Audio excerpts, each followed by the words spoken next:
You've been lied to about luxury items. Let me explain.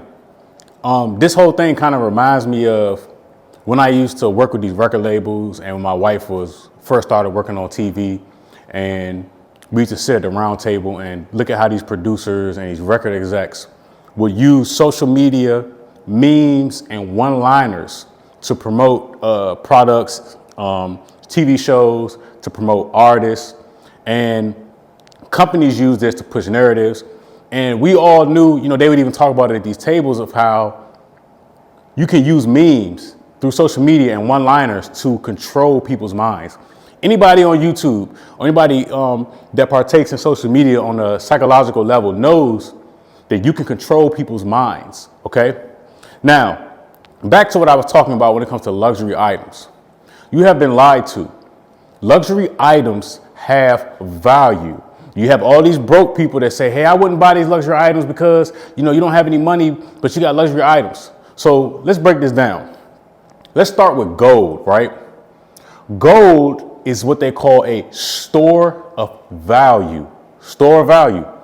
Now, if you take gold to Amazon, they will not accept it. If you try and put gas in your car using gold, they will not accept it. And, I have gold, okay? I have gold, I have silver. Anybody that collects gold and silver, they call us stackers. That's the name of the people that collect gold and silver, stackers, right? If you go to a department store and try to buy something with gold, they're not going to accept it, right? They're going to be like, what the fuck can we do with this, right?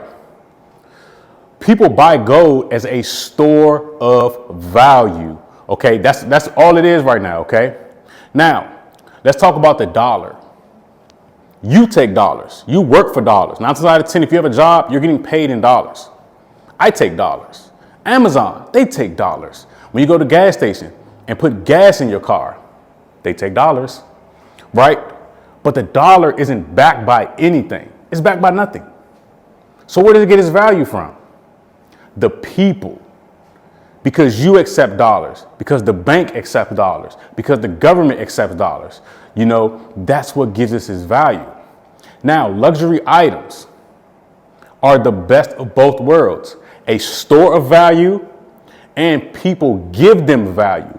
But the education on these things are not put out there to the public. Only people that, can afford them for the most part are the ones that know this, right? The people that will tell you, yeah, don't buy a Honda and be happy. Okay, well, they drive Lamborghinis or Bugattis, right? These memes are being used to keep people stupid.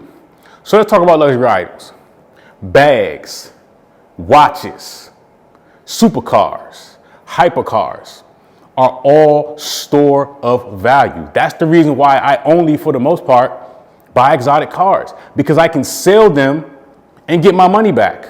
You can sell gold and get your money back. You can sell a stock and get your money back. But cheap shit, you cannot sell and get your money back.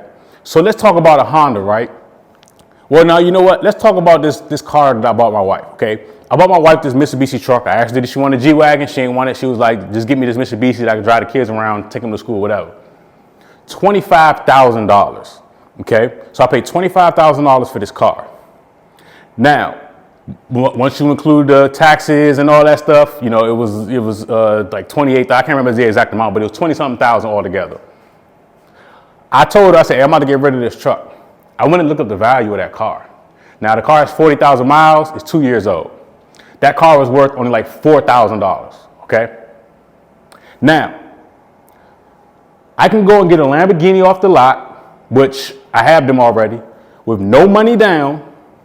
Okay.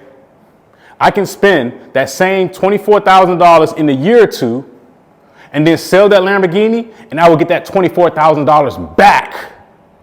Why is that? Because the supercar is a store of value, and we don't pay taxes on supercars. If you know, you know. If you know the game, you know the game. We don't pay taxes on supercars when you buy them. If you know the game, you know, you know. But when it comes to cheap shit, you cannot do that. If you buy a Rolex, $10,000.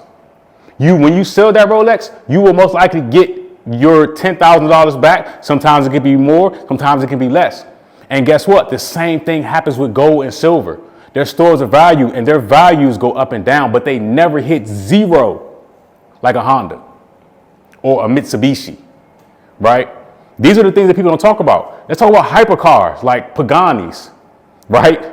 These damn cars be like 1.2, 1.3 million. But after a year or two, they be like 1.7, 1.8, 1.9. After you've already only paid 1.2, 1.3 for it, right? These are the things that they don't talk about. It's a store of value, right? And people give these things value. That's why I don't buy cheap shit. You know, my wife went into the closet, found these old ass, ugly ass Chanel, and she was cleaning and she found old ass Louis Vuitton bags and shit. This shit was old, like vintage. She put that shit on eBay in an hour, gone. Thousands of dollars, thousands. I'm like, what the fuck? Same thing with watches. You know, a lot of these Rolexes, APs are a little funny when it comes to reselling, depending on how much you pay for it, you can get more value. So if you, let's just say you wanted to buy a watch, like this Apple Watch, right? This Apple Watch probably $1,000 when I bought it, $1,000. I could probably only get $100 or less for this watch. That's the most I can get. But if I would have bought a Rolex instead of this Apple Watch, I could get the value, the money back for that Rolex. But this watch, it's $1,000 or $900 just burned. The money's just burned. That's it. There's no coming back from that cheap shit. And I'm not saying live beyond your means. But what I'm saying is when you buy luxury items, you will always have money. Always. If I wanted to go sell one of my cars because I needed the money, I could sell it and get that money because it holds a certain value. And as long as I get it below that value, the money that I put into it is growing equity. Just like a home. Real estate, it's a store of value. You buy it for a price and you can resell it for that price depending on the market conditions. Store of value, it's the same thing. But they'll tell you to live this mediocre fucking life and not enjoy luxury things to keep you stupid. But anyway, I just wanted to throw this at y'all. I see a lot of people going back and forth on social media because they live their lives off of one-liners and memes and not experiences. I live my life off of experiences. Hey, they say that you can do that with a Lamborghini. Okay, let me go buy one and do it. None of this on the computer and on Twitter and on Facebook and on Instagram. None of that. Let me go try it, right? Go get that Rollie, go get that Lambo and try it. Go get that piece of real estate, try it. Go buy, a bar of gold. Go buy a bar of silver and try it. Instead of talking about it, no lip service, no type service. What they call it, Twitter fingers? None of that. Actually get out here and try these things. These things are real. It's called, they call it the resale market. You can call it that. That's cool. But it's a real thing. It's the real deal. And don't ever let anybody tell you that none of this stuff is true, because the majority of these people, especially on the internet in the comment section, are fucking broke and they can't afford half this shit. Nor do they have the knowledge to correctly acquire it. And that's just real.